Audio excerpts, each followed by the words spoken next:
माजी खासदार संजय पाटील यांच्या भाजपमध्ये घरवापसीच्या हालचालींना आता वेग आलाय। पालकमंत्री चंद्रकांत पाटील यांनी संजय पाटील यांच्या तासगाव येथील निवासस्थानी जाऊन भेट घेतली।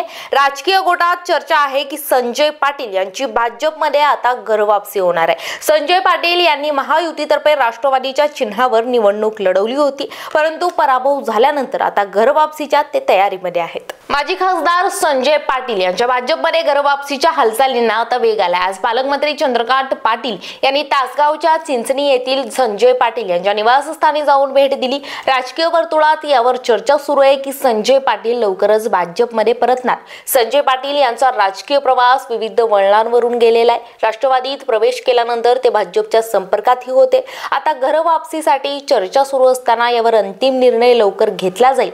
संजय पाटील आणि चंद्रकांत पाटील यांची बैठक या घडामोडीला आणखीच उंचावते। Raju Thorat, Star Maharashtra News, Sangli.